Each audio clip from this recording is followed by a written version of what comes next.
Musical Talk, the UK's independent musical theatre podcast.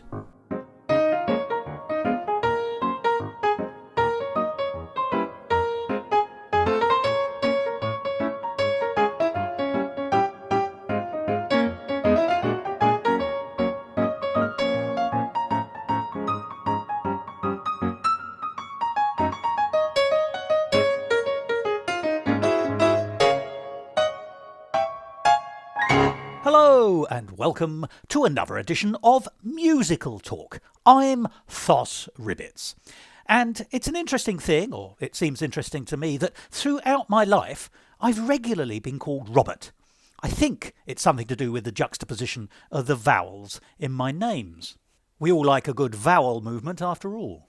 But many people have also said it's because it sort of fits me, which means that I am ultimately quite a Roberty Thos. But I don't think it works in reverse. I don't think anyone could say that I was a Thossy Robert, or even a Thossy Bob. But I do know someone who was, or at least someone who was a Bob Fosse. And that, unbelievably, is going to be the basis of the conversation for this week and for the next 3 weeks here on Musical Talk, because over these 3 weeks, me and Tom Arnold, the noted composer and my fellow companion here on Musical Talk, we'll be talking about the 3 musical films that Bob Fosse directed. Now, Bob Fosse is undoubtedly a man of the theatre, and I mean theatre in its broadest sense, certainly a man of the stage, and that could be a sound stage, because he was an actor, a dancer, a choreographer, and a director, both on stage and on film. He was the understudy of the title role Joey in Pal Joey, in 1952 on its revival. He choreographed The Pyjama Game, Damn Yankees, Bells Are Ringing. He directed Redhead. He choreographed How to Succeed in Business Without Really Trying, which anyone who knows this show knows is something I love. He eventually got to play Joey Evans properly in 1963 in a further revival of Pal Joey. And he directed and choreographed Sweet Charity, Pippin, Liza, and Chicago. And that is by no means the complete list.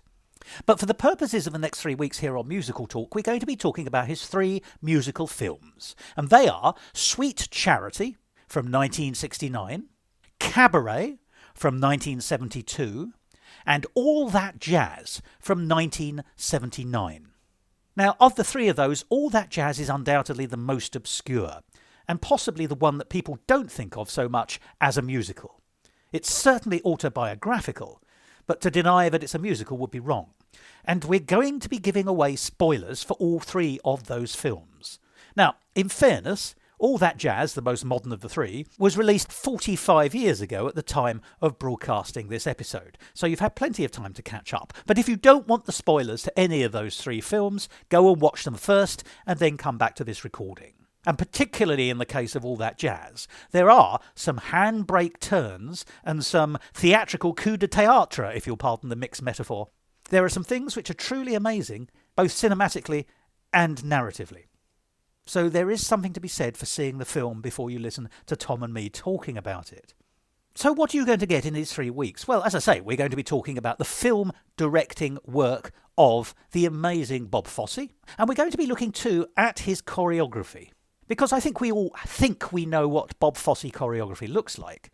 But actually, as part of his exercise, I wanted to find out whether there were any particular things or recurring motifs which I could pull out. Because I've always struggled with Bob Fosse's choreography. Not because it's not inspiring or interesting or fascinating, it's all of those things, but I've never quite worked out whether it's sincere. And if it's not sincere, what does that tell you about the narrative of the piece of work in which it's been placed? It's a big question. We'll be trying to address some of that over the next 3 weeks, and we'll be doing that for all 3 films. We'll also be looking, of course, at the music, the lyrics, the direction, of course, that's what we're here for, but so much more in each of the 3 films, which are very, very different and differently successful in different ways. There we are, I've hedged my bets thoroughly there, I think. But, broadly, whilst the conversation will veer back and forth between the 3 films, in this week's episode we'll be concentrating much more on All That Jazz from 1979. In the second week we'll be concentrating much more on Cabaret from 1972, that's the film of Cabaret, which of course is incredibly different to the stage play. And then finally in the third week we'll be concentrating much more on Sweet Charity, the film from 1969. Well, there we are. That's what you're going to get, and you're about to start getting it almost immediately. Like now. So, here's me and Tom talking about Bob Fosse and all that jazz.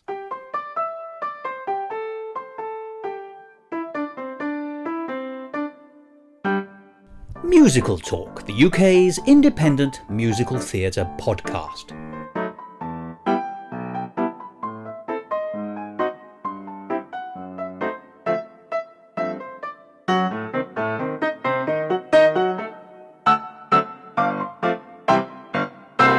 Tom, what a pleasure it is to see you. Great to see you, Thos. How are you? I'm far too hot because at the time we're recording, we're in the middle of a summer heatwave here in London. It is so warm. But not as warm as my affection for you. Oh, bless you, and you. Now, you and I are here to fulfil an idea that we had 3 years ago. Jeez. Yeah. It's scary, isn't it? Well, it certainly is that. Because in 2019, the British Film Institute ran a musical series, which we covered quite extensively here on Musical Talk. And you and I popped along to a day of Bob Fosse directed films. Musical films. He also directed some other films which were musicals, but for the purposes of today's conversation, we're going to be talking about his musicals. And of course, he'd already been a stage choreographer of some note. You know, Bob Fosse is still thought of today. But you and I sat there and laughed, and we said, oh, it's a Fosse day in London town. And then we thought... There's the title. Yeah, and then we thought to ourselves, well, let's talk about these. And then something happened, and it was called COVID. What a time, yes. So here, a mere 3 years later or so, we've decided to sit down and do this properly. So today we're going to be talking about Bob Fosse. Yes. So let's start. Before, cast your mind back if you can to 2019. I bet, like me, of course you knew the name Bob Fosse. You will have known that he was a choreographer. But actually, what did Bob Fosse mean to you then? I mean, I must admit, my main awareness of him was as the choreographer of Cabaret and Chicago, and primarily through the prism of Kander and Ebb, and knowing Kander and Ebb's work and being a huge fan of their stuff. That was all the awareness I really had. I'd seen Cabaret before, the film, although I hadn't necessarily made the connection of who the director was. Yes, we should say that he's the director of that as well as the choreographer in the film version. Yes, absolutely. So I'd seen that film, but aside from that, I didn't know an awful lot about him, so it was really interesting having that experience of seeing the films back to back. What we saw, in fact, at the time was Sweet Charity, his first directorial film, and All That Jazz from 1979, which is towards the end of his life and career. We didn't get to see Cabaret because of a scheduling problem for us, but we've both, for the purposes of this conversation today, have now watched all three. So in case people are wondering, you know, we've been Fosse'd right up. And the add-on to that as well, I would say that, I mean, obviously watch these three films. These three films are great. I love them. And different. Really different. But the big thing for me that day was I was not familiar with what All That Jazz was at all. And it is one of those movies to watch if you know nothing.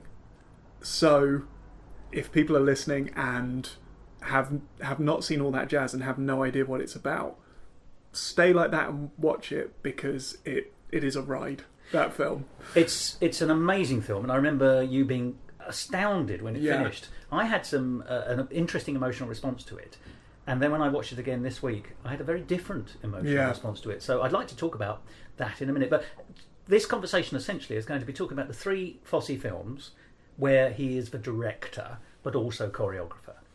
But we can't escape from the fact he's the choreographer. Yeah. And for most people, when you say Bob Fosse, they think of a very particular style of dance, I think probably related mostly to Chicago and to a lesser degree Cabaret the film. Yeah, and Big Spender. Indeed, all right, yes, that's true. So not necessarily Sweet Charity, but Big Spender is, to me that is the encapsulation of it, isn't it, of the whole style. But, you said the word encapsulation, Bob Fosse is now the adjective for his own style of choreography. Yeah. But, and I think this is quite interesting, before we go into our discussion on the films, what is Bob Fosse choreography to you?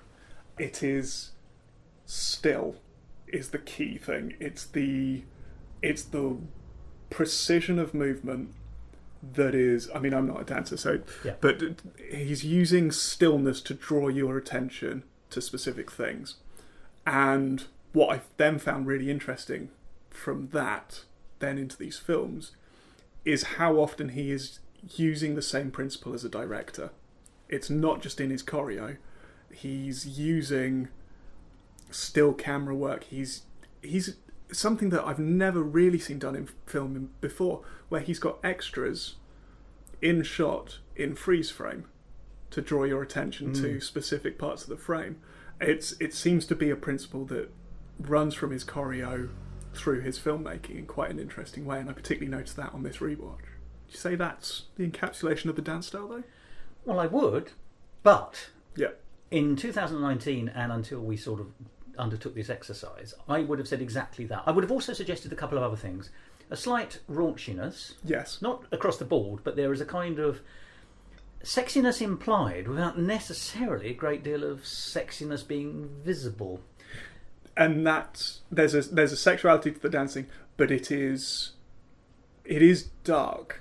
It's not a celebrated sexuality, if that makes sense. Not overt in that sense. Perhaps. No, it's not meant to be titillating. No, and it isn't at all. So I agree with you about the stillness. Mm. I think I would have added finger clicking. Yes.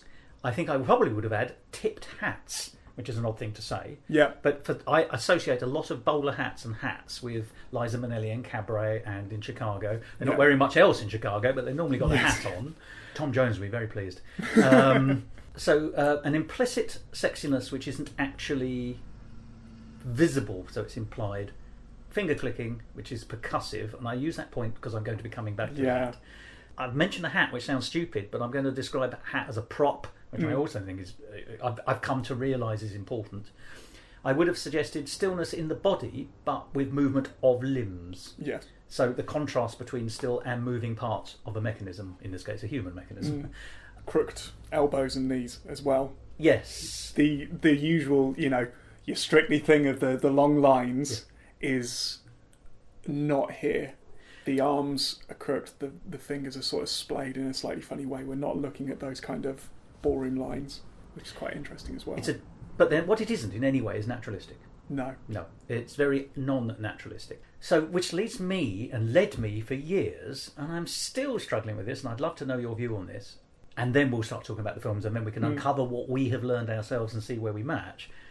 But I struggle with sincerity, and I've mentioned this before. I cannot work out whether Bob Fosse's choreography is a send-up or sincere, or both, in different places on the spectrum of sincerity to send-up.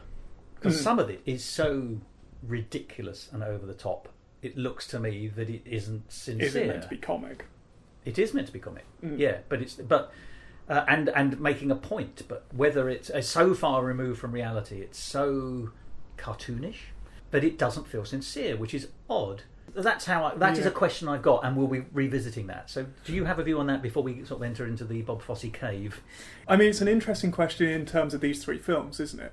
Because I would argue one of these films is very sincere and has an emotional heart to it. Sweet Charity is a loving, optimistic film, and Cabaret and All That Jazz are so cynical. Yep. And understood. Deeply troubled films. And I think you're absolutely right that slight surrealism to the choreography is part of what's contributing to that tone, and he's employing it there to do that. In which? In Cabaret and in All That Jazz. And sorry, I just want to boil that down because I think that's quite. The point you're making there is that there's more or less realism in those two, the choreography for the latter films.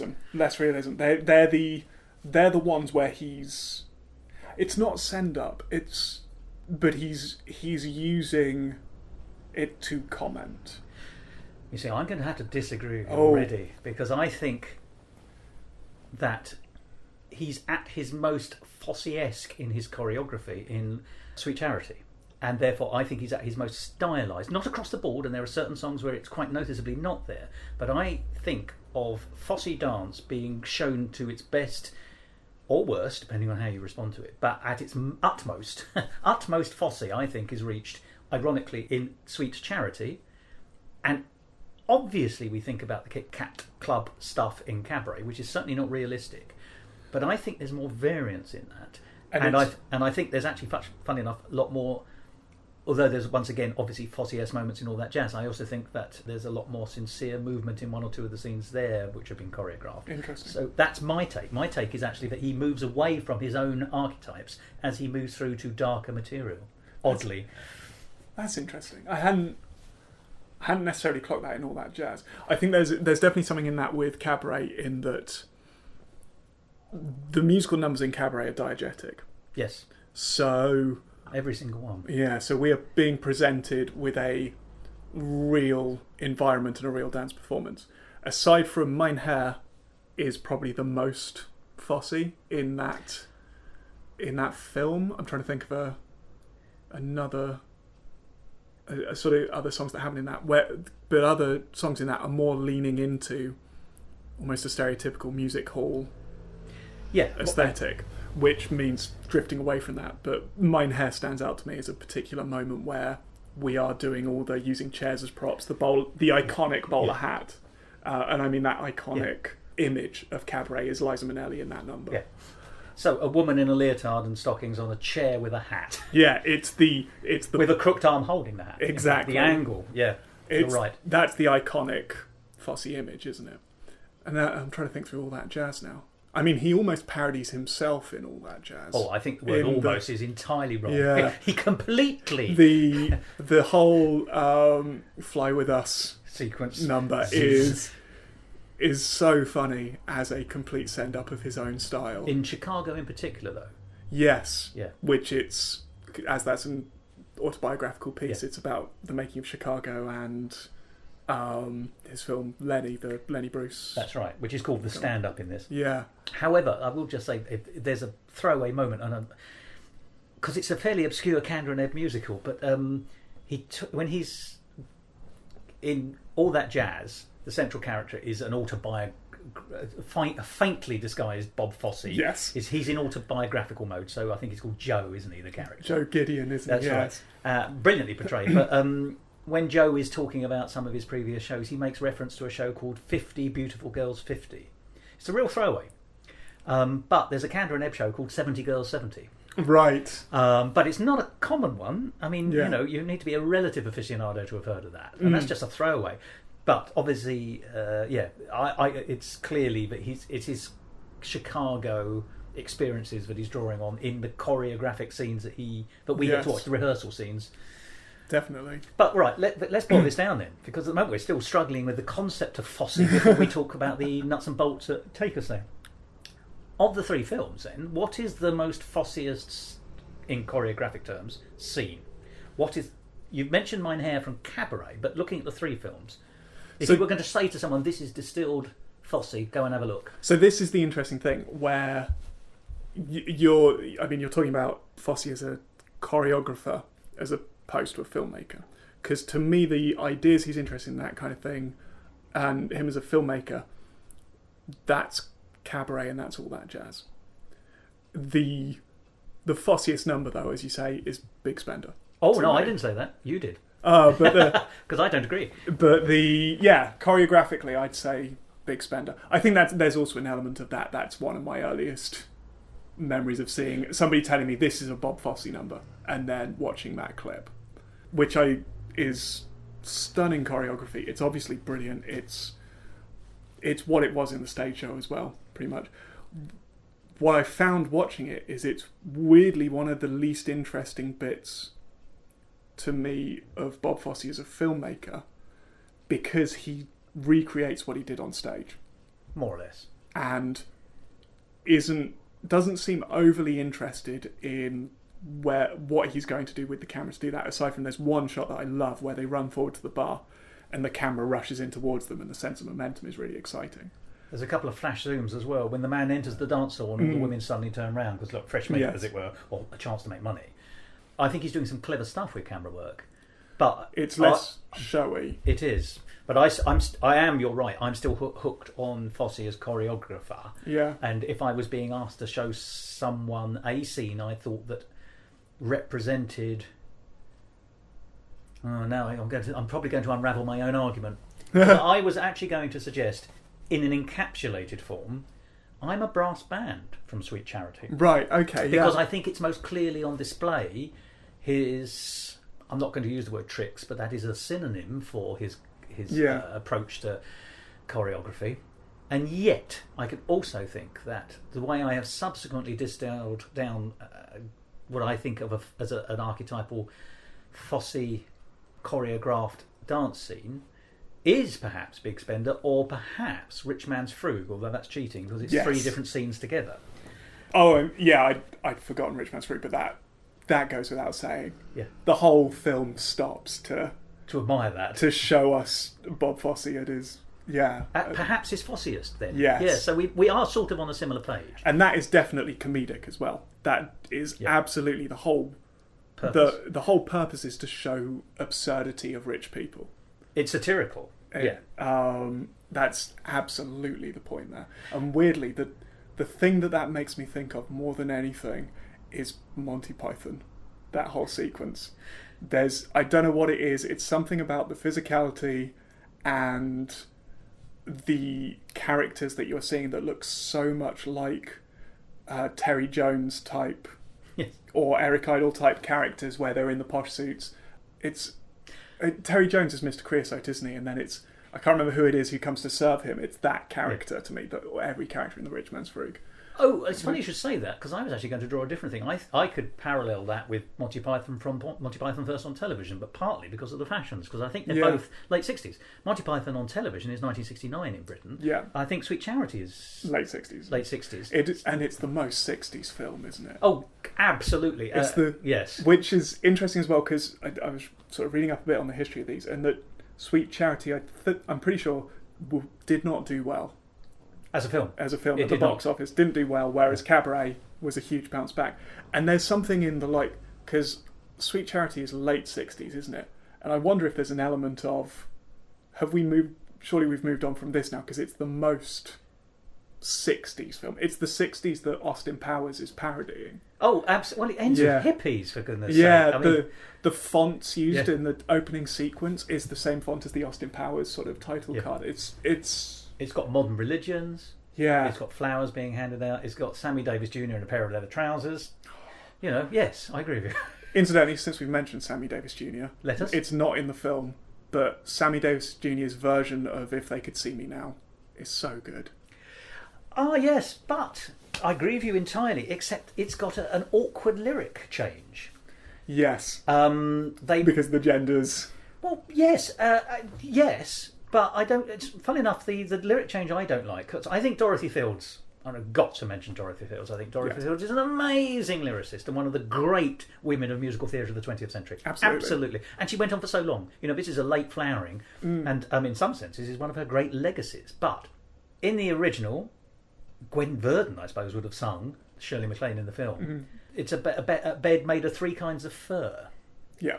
And for some reason or other, the idea that Sammy Davis would have slept in a fur-lined bed seems to have been offensive to gender stereotypes of the period. I don't know what it is, but it's three kinds of skin in the recording. If you listen, it's odd. I've never noticed that. Oh, please go back and listen. And so it suggests he sleeps in a bed made of crocodile and snake, which doesn't seem very appealing to me, and I would argue sticky on a warm night. But there we are. No. I mean, the way London is at the moment, you wouldn't want to... I wouldn't want to stop in Sammy Davis's pad tonight. Another night, Sammy. Right. Not now, man. I'm sorry, I'm going to quote Cole Porter. It's too darn hot. Too darn hot. Oh, dear. But I think this has been quite interesting to me, just talking about what is the essence of Fosse. Now, as we go through talking about these films, I will be stopping periodically to talk about Fosse points. In fact, because you, I took notes of the films, because that's the way I like to remember things, particularly in films where there's quite an intensive rush of stuff going on. But I've stopped, and in my own notation, I've actually written Fosse point. Okay. Normally, where I've paid close attention to a Fosse choreographed dance sequence. So that's where they are. So I can see that you're going to be more focused on the directorial choices, and I think that's fine. I've got some, but I'm looking at it much more from what I did, that Fosse flavour. Yeah. And I think I've been able to distill it down further into a number of things, building on our list. And it's interesting we just did that from the top of our heads. Yeah. So I just want to tip you off. I will be talking choreography. Fantastic. I think this is going to do wonders for our choreographic careers. thoughts. Well, you and I are immediately going to form a double act in our own right. Absolutely, quite. It's going to be that scene in All That Jazz, the Anne Rankin and. Well, I'll have to be the older one. Then, all right, damn it! Jumping down the stairs, holding onto the banister, even holding onto the banister, still looks a bit ambitious. But so we've got the 3 films. Yeah. I still think we need to talk a little generally before we talk specifically. We saw Sweet Charity and All That Jazz in 2019, and you had seen Cabaret. Here's my big secret. I have never seen, until recently, the Cabaret film. I've seen Cabaret on stage a number of times in a number of productions. Yeah. So I know it, and I like it. This week, I've seen all 3. So, being familiar with Cabaret, the show, how was watching Cabaret, the film? It was watching a different show. It was a it's different film. Yeah. So I watched... Have you seen Cabaret in London? The production that's currently running at the Playhouse? At the Kit Kat Club. Yeah. No, I haven't. It's another interactive one, I believe. So. Yes. So I was lucky enough to see that during its sort of initial run with Eddie Redmayne in it. It's a fantastic production. It's absolutely stunning. And so I hadn't seen the film in quite a while. So after that, I rewatched it. And I had quite a reaction of not liking the film because it wasn't Cabaret. Which I kind of realised that's what it was now. Because rewatching it this week, I came back around to it. I knew what I was getting, and I found it a really interesting film. But you're absolutely right. It's a different story, songs. There's overlap. The fundamental setup is the same, and that's it. It goes off in its own direction from there, in a way that I find really interesting. And I almost wonder if that's something of a reaction to Sweet Charity. Sweet Charity is, it seems silly to say my least favourite of these 3 films, because they're 3 brilliant movies. But out of the 3, it's the one I'm sort of less attracted to. And I think part of that is it's a very faithful adaptation of the stage show.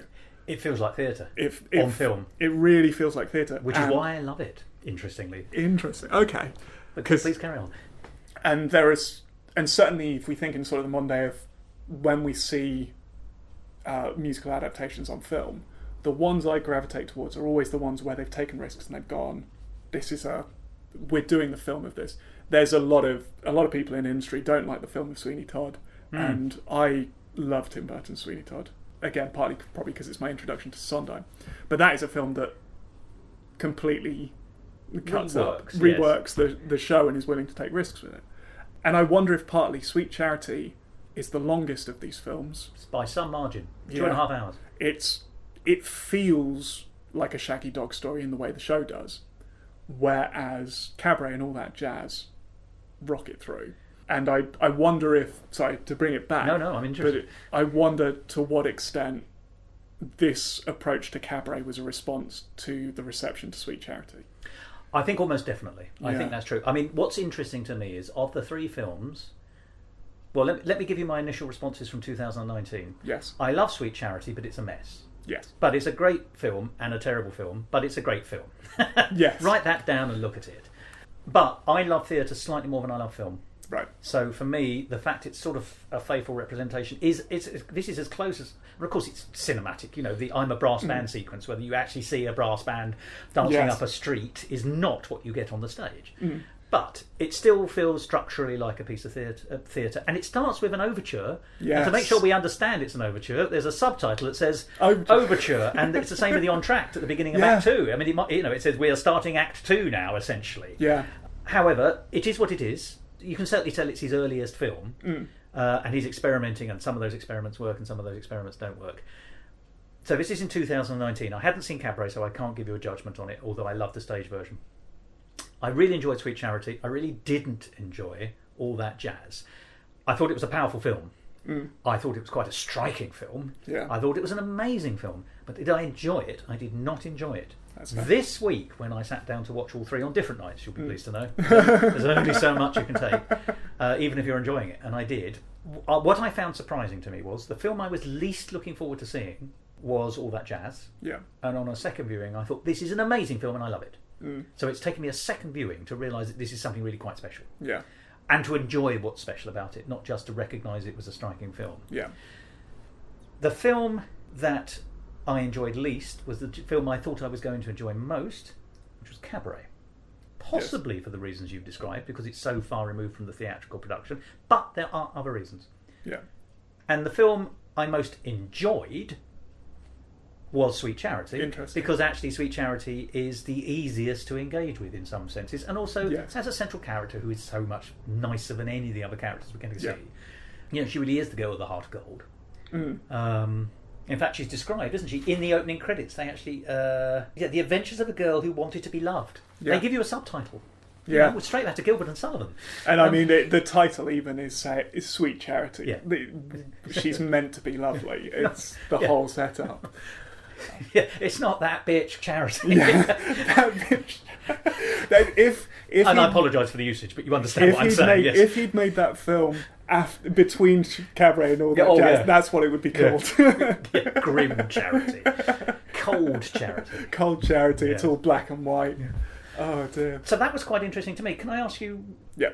if you can relate to where you were in 19 and now? What emotions did you have going into, and what emotions did you have coming out of in terms of enjoyment, stroke appreciation, and they're different things? So I was before 2019. I'd seen Cabaret, the film. I'd seen a production of Sweet Charity, but I hadn't seen the film, and I had no idea what All That Jazz was. And again, if there are people still listening who haven't seen All That Jazz, See, we pause us, Yeah. come back to us, watch it. But I really enjoyed Sweet Charity. I found it sort of lovely. I was confused by the ending, and when we saw it at the BFI, we were shown two endings, and I remember us talking about it at the time that somehow neither were particularly satisfying. I have a question about this as we get into Sweet Charity. And All That Jazz completely, because of what happens during it, it completely shocked me. And I like movies that take big swings. I like to have the rug pulled out from under me, and that does that in a big way. Yes. And it's so cinematic as well. Fosse is at this point he completely understands the medium, and he is using every trick to achieve the biggest reaction possible at the end of that film. In a way that, to me, I mean, we've talked before, I'm a big horror movie fan, that almost reminds me of that we are just going to use every trick we know to scare you, to initiate a Response. quite a primal response. It's not it's a beautiful drama that does engage you with the drama and engage you intellectually, but the aim at the end is to get the gut punch reaction from you, which I think it does in quite an amazing way. And on repeated viewing, it turns out. Yeah. Yes. I found this time... Actually, no, sorry, to say I've watched it in between this week and 2019, and I remember watching it, and the final frame, my response being laughter. It's a very funny, sick joke, the final frame of that film. But I have a different response to it every time I watch it. I think it's just brilliant. So you've seen it 3 times? I've seen it 3 times now. I love that movie. I Yeah. love it so much. It's so novel and brilliant. But here's a big question. Is it a musical? Oh, that's a good question as well as a big question. It's similarly with Cabaret. Not if you... Because, as we said, it's completely different from the show. I think we just go, it's a musical because it's based on a musical stage show. I think both of those films, for me, really drill into a really interesting question of what is a musical, and are these them? Because he's really pushing at the boundaries of what our definition for that is. Certainly musical film. Yeah. Yeah. It's very interesting. I mean, in the broadest sense, all 3 are musicals. And therefore, and it's absolutely right we hear our musical talker talking about them. Of So, course. yes, absolutely. No, sorry, cancel this episode. But I absolutely accept what you're saying. However, I know there are people who say a musical has to have X, Y, and Z, a stage musical. And if it deviates from that, it's not that. Which is nonsense, in my view. And was nonsense 150 years ago. I'm going to go back to my founding fathers here, Gilbert and Sullivan. Yeah. But, every musical, and I'm using the word operetta, but, every piece of musical theatre of that period would start more or less with, after the overture, you'd have a chorus number, which you see all the way through musical theatre in the 20th century, let's be honest, or, a type of musical theatre, certainly musical comedy. You get to Yeoman of the Guard, Gilbert says, no, I'm not going to do that. I'm going to have one person on the stage singing on her own immediately after the overture, just to mix it up a bit. And you think, and he was a director as well as a lyricist, not a choreographer, but, there's that parallel, someone who wants to do something different, even within his own oeuvre. And that just goes to show there are no hard and fast rules. Yeah. That's an anecdotal point, but of the three, you're right. Sweet Charity is the most, we've said it, it's most like a stage musical. It's a musical. Cabaret feels like a film musical, the film version, because there are so many songs in it. But they are all diegetic, as you've exactly pointed out. Yeah. They underline points, but they don't make points necessarily. Weirdly, a comparison, I think because when I was a teenager I saw these films around the same time. But in terms purely of structure and is it a musical or not, I remember having this conversation with someone about The Commitments. Oh, yes. Film, which now has been turned into a stage musical, so it feels like a slightly different kettle of fish. But obviously at that point, that was a drama, but it was about people in a band. And you saw full musical numbers in that film, but I don't think many people would argue that's a musical. And I'd say Cabaret is actually using songs in quite a similar way to that film. But because it comes with the baggage of it's adapted from a stage musical, it's a musical in a weird way. And the more I back up onto it, I'm kind of like, I think the definition you have to run with is just, it's a narrative that uses songs to tell it. Yeah. Which, for me, is a really exciting definition because it's suddenly so open. It's deformatted the process. Yeah. There's suddenly so many things that... everybody who loves musicals has these conversations about the people who don't like musicals. And they have a view of what a musical is. And actually it opens it up to involve so many, The Commitments, the Blues Brothers, all these kind of films that people who don't like musicals probably would love. And indeed do love. And yeah. But if you don't mind me saying, I've always considered those films to be musicals. Yeah. Certainly the Blues Brothers. The Blues Brothers, absolutely. But I agree with you. Yeah. What I think this boils down to what we were sort of alluding to earlier, that there's a kind of view of what musicals, film or stage, are, and then people, jazz hands has become the synonym for that. What they mean by jazz hands, I think, is, fun enough, what's the most jazz handy film? I would probably go to argue Chicago, choreographed by one Bob Fosse, who we may have heard of. Yes. Oddly, obviously jazz hands have been around a lot longer than that, but there's a kind of sense that people mean it's insincere, which takes us back to the question of Bob Fosse's sincerity or not in his choreography. And that ties into a whole set of tropes that people don't like in what might be called a more traditional musical, I think musical comedy, to be honest. But, I've had conversations with thousands of people. I don't like musical theatre, but I like Sondheim. Then you like musical theatre. Yeah. People, yeah. But you're right. We may be getting off piece a little bit, but it's interesting that Bob Fosse is kicking up all these questions. He's the willingness to experiment and push form in those latter two movies is so exciting, and I think all that jazz again does it in quite an interesting way, where it's almost it's not a musical for an hour and a half, and then it suddenly is.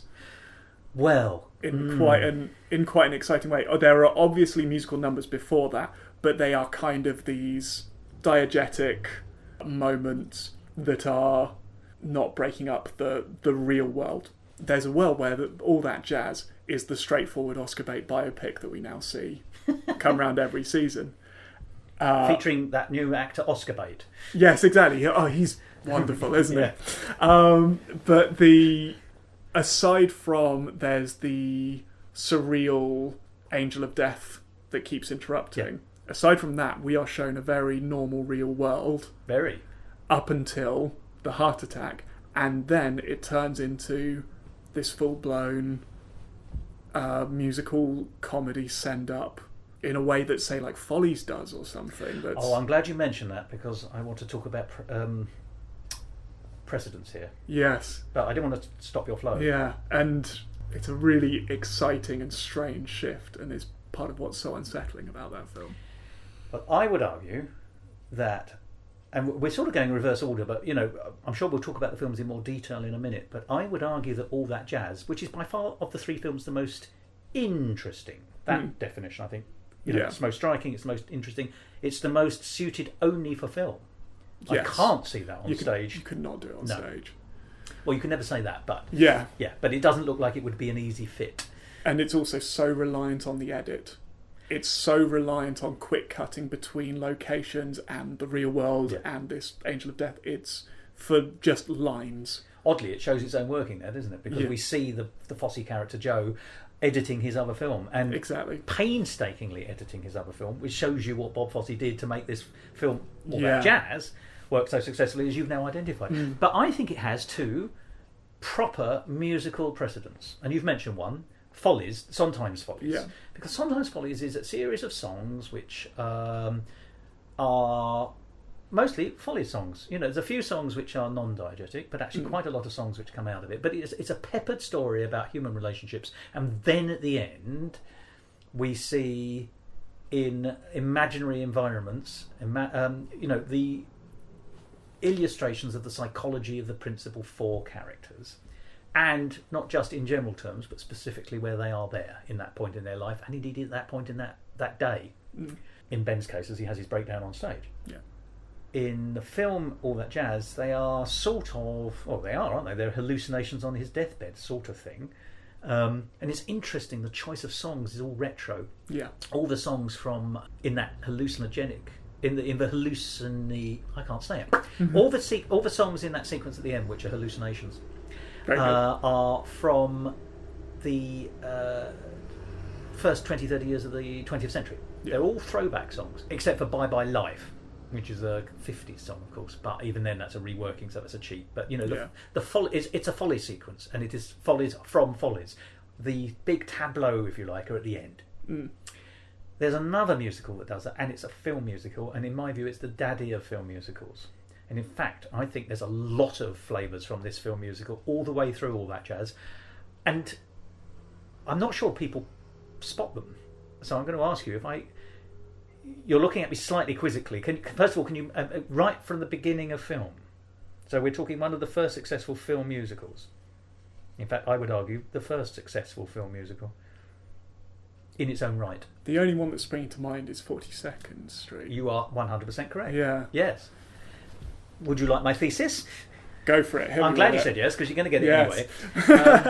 Now, obviously, it's not a direct rip-off, but I think the flavours of 42nd Street, the film, because once again, there's a difference between 42nd Street, the film, and its structure, and how you see it when it's on stage. Yeah. It's on in London at the moment at Sadler's Wells, as we record this. It was on at Drury Lane up until 2019. It's never far away, 42nd Street, but it's great. But 42nd Street, the stage version, is an 80s concoction based on the 1932 film. The film is interesting. It's Busby Berkeley, or Berkeley if you're American. I'll say Berkeley when I stop hearing Van Gogh. That mispronunciation irritates me terribly, but then again, I am saying Busby Berkeley, so my apologies. I think there's Busby Berkeley flavours all the way through Bob Fosse's directorial choices and choreography on film. Cameras above and cameras below are the easiest things to identify. Yeah. There are the aerial shots. When you think of Busby Berkeley, you think of the camera in the ceiling looking down on the girls kicking their legs. And actually, when you think of girls kicking their legs in a Busby Berkeley, you've got a line of women whose bodies are quite often still, but they are kicking or moving their arms or legs. It's limb dancing. There's also the camera going under, which has been spoofed a long time. A row of girls with their legs slightly splayed, and the camera goes under. Yeah. Is it the Great Lebowski, I think, sort of spoofs apparently that? So, yeah. The Coen brothers refer to Berkeley a lot. The Hail Caesar has a whole musical sequence which annotates them that's a very blatant Busby Berkeley. But Fosse does that too, not quite as overtly, but there's a sequence on a climbing frame, or there's some dancers on a climbing frame in... Actually, there's several climbing frames turn up, and we see the camera above and below them in All That Jazz, but you see it elsewhere as well.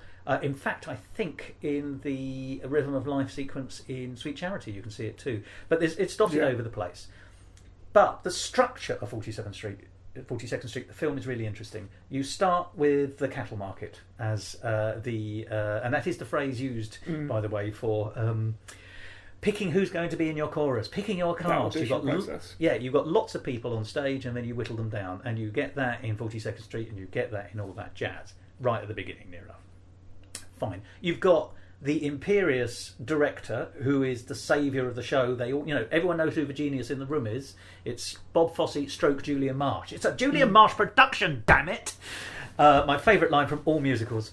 Because it works everywhere. But he is Julian Marsh, essentially. He's the great director choreographer who's going to make this show a success, and it all really rides on him, particularly when we hear in All That Jazz, the slightly poor song about Let's Go for an Aeroplane Ride, which is turned into something magnificent. There's also questions about whether those songs are going to be cut. In 42nd Street, you see Julian Marsh cut a song because it's not working right at the beginning, and the composer's worrying about it. He doesn't actually cut the number, or he changes it beyond all belief. But you can hear the composer worrying about the song being cut. Bob talks about. I used the word Bob there. Joe, who is being Bob Fosse, talks about cutting it because he can't find inspiration for it. So you've got that at the beginning. Then there's a big sequence throughout quite a lot of the middle of 42nd Street, but there aren't that many songs. And that's the same in All That Jazz. And then at the end, you get the production of Pretty Lady, which is the show that Julia Marsh is putting on, with Peggy Sawyer in the lead for no good reason. But that's by the way. I know, I'm going to get the woman. Oh, by the way, there's a woman called Dorothy. Dorothy Brock is the slightly older woman who's being edged out by younger women in 42nd Street. There is his wife. Joe's wife is a slightly older woman. She's still the star of the show, as Dorothy Brock is in the 42nd Street show Pretty Lady. But she's being edged out sexually in Joe's life. There's also a character called Dorothy. There's just a mention of someone called Dorothy halfway through the film. And Dorothy's an unusual name by 1979. So it feels like it's specific, I think. And then at the end of 42nd Street, the film, you get, as I say, this tableau of completely unrelated in one way. There's no narrative in Pretty Lady, as far as I can see. It's song after song after song. Very much like Follies, and very much like All That Jazz, where you've got these hallucinogenics. Hallucinatory. Hallucinatory. That is the adjective I am looking for, and I'm extremely grateful to you. Thank you. But so you get that thing again. So I think that at some level, deliberately or otherwise, and I think it's got to be deliberate, there is at least some attempt to connect it to 42nd Street, which is the film that defines musicals on film. I mean, there were musicals before it on film, but they didn't rate. It's 42nd Street that starts the ball rolling in real terms if you're looking at the history of film musicals. And if you're Bob Fosse, who is into musicals, and you're making a statement and you're pushing the envelope, then actually why wouldn't you in some way pay homage to the proper start?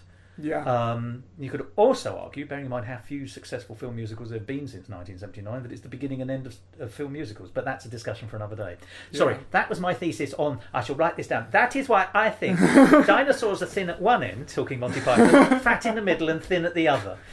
Oh no, my theory is why 42nd Street and All That Jazz have strong connections. Yeah, no, absolutely. I completely see that. I completely see that connection. Obviously the relationship with the ex-wife character, again, clearly a biographical thing. It's obviously Gwen Verdon, and Anne Reinking is obviously playing Anne Reinking in a role that apparently she had to audition for.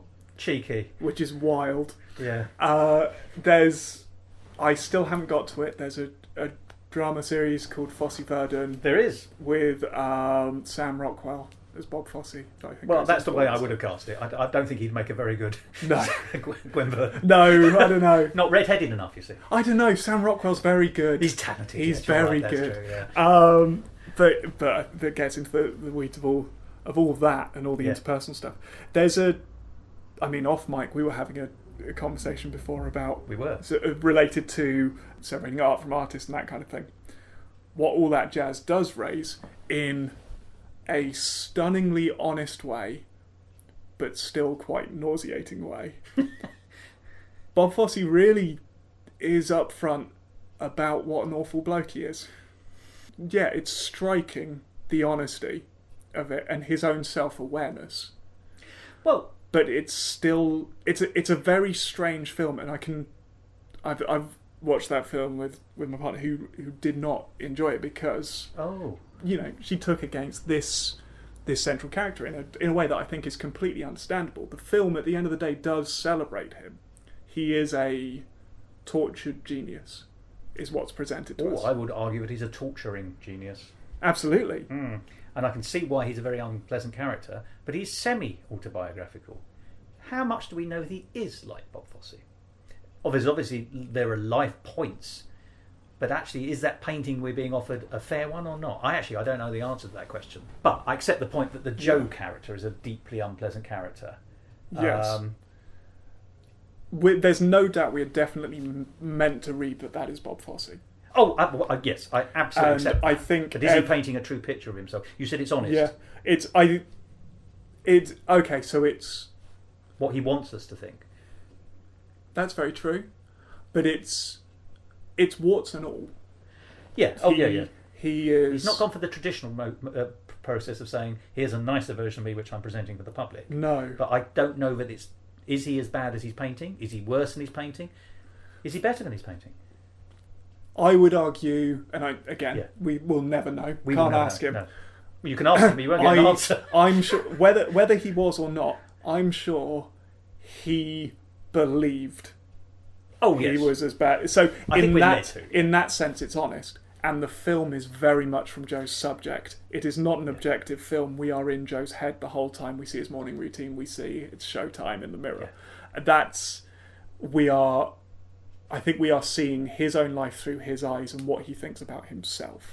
I agree with that, but what if you don't have an accurate image of yourself? I mean, we're getting on to wider points here, but here's a question. If Bob Fosse in real life was very self-hating and threw himself into work, which is the essence we get of Joe, if you're self-hating, you may very well paint a representation of yourself worse than you actually are because you are unable to see that you have better qualities. So I think we have to be a little careful. Absolutely. That saying Joe is a facsimile of Bob. He's definitely a projection of Bob, but he is a projection, and I wonder whether, I don't know whether he's better, worse, or the same as Bob Fosse himself. There are behaviours Joe has.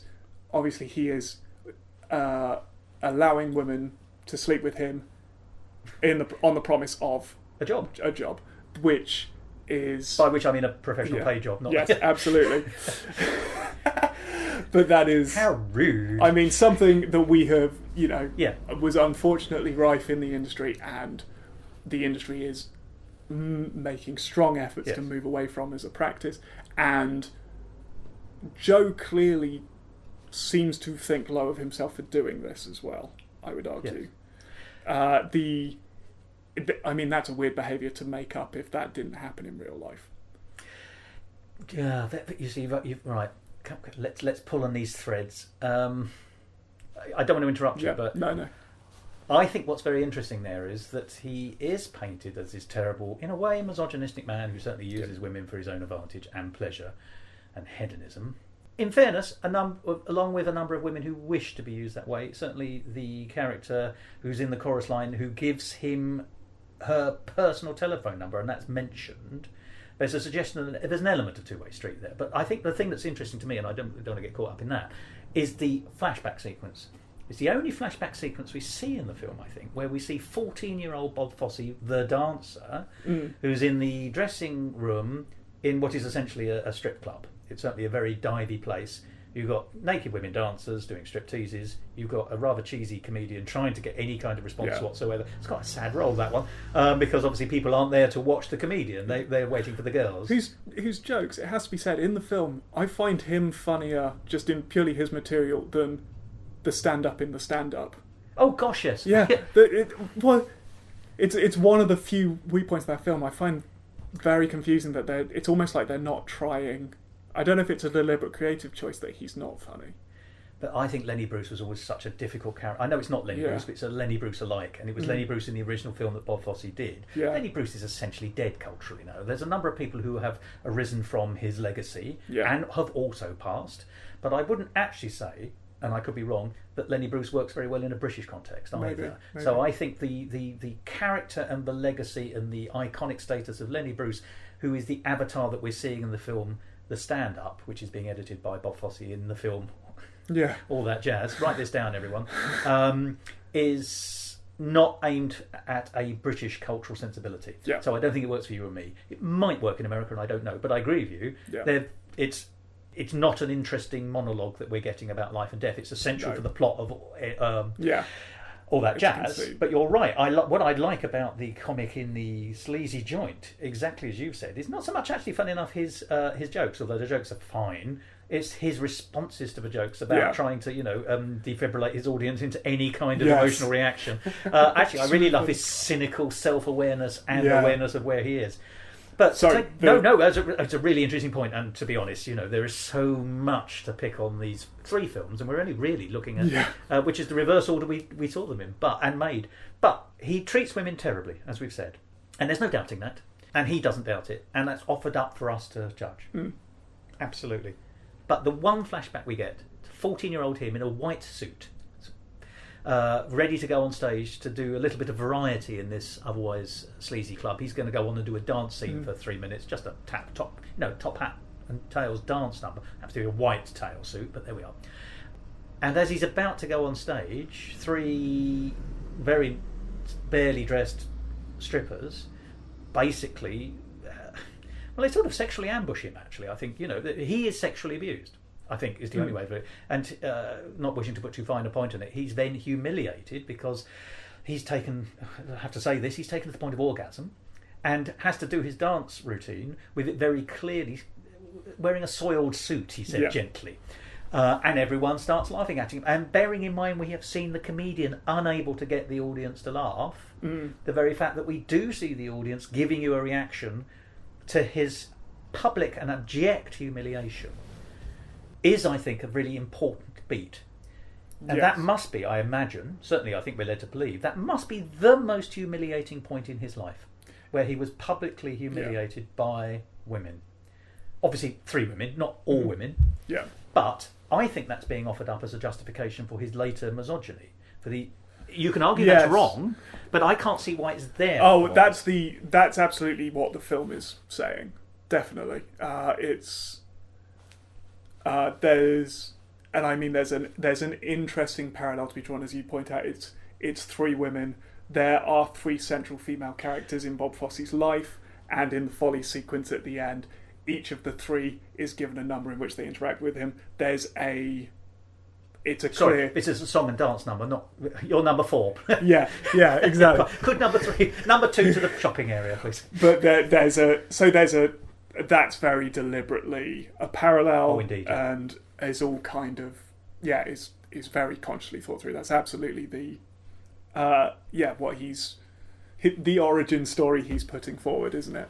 Yeah, it's a very strange bit of the film. Part of me finds it one of the few frustrating bits of the movie. Oh. Purely because you wanted more of the stand-up. Yeah, he's great. I love his jokes. No, but and I don't mean this as in a comment on Bob Fosse, that it feels like a cop-out. There's just something, it's almost too, for a movie that is so nuanced and is so warts and all, it just purely from a narrative sense, it's almost too neat. It's also not needed per se. We don't need to know why he's a misogynist. He just is. Yeah, and it's not relevant. Yeah. To what is a story about life and death and what you choose to do with your life. And he's also emotionally intelligent enough, or we're being led to believe he is, to be able to overcome that kind of humiliation. Yeah. So he is. It doesn't matter. He's still a misogynist, and we are right to judge him for being so. Yeah. Even with that justification, but it is the only flashback sequence, I think. And so that it just has the weight of being out of keeping with the rest of the film. I agree with you. There is something about that sequence. I mean, it works, but I think that's a very odd flavour. It is the one bit of the film I'm just kind of like, it doesn't quite gel with the rest of it for me. And it's what you do get though is the sequence where they're laughing at him. You get fantastic camera work from Fosse on the audience reactions that is very reminiscent of Cabaret.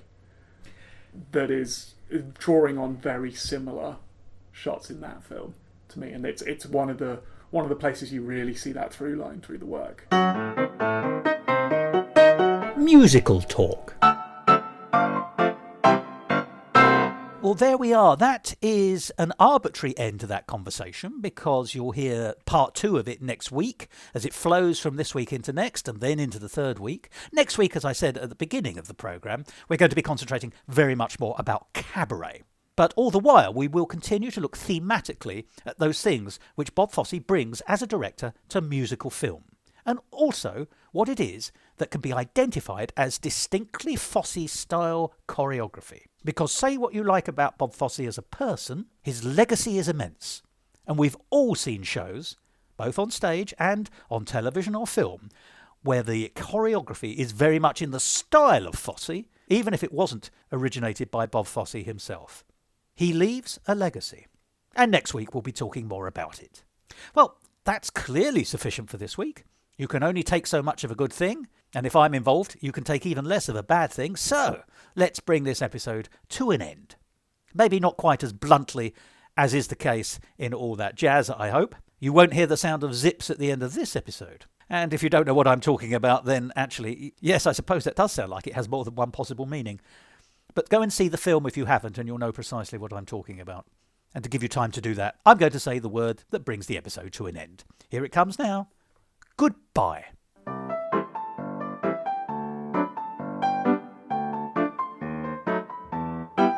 This episode of Musical Talk was presented by Tom Arnold and Thos Ribbits and was edited by Thos Ribbits. Copyright Musical Talk 2024.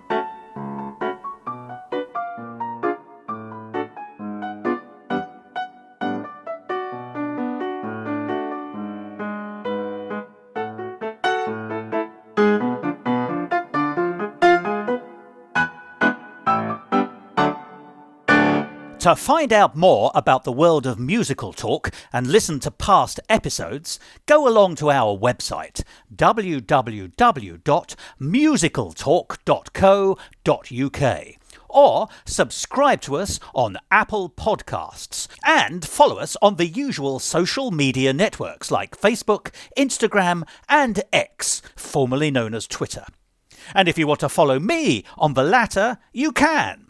At Musical Talk Thos.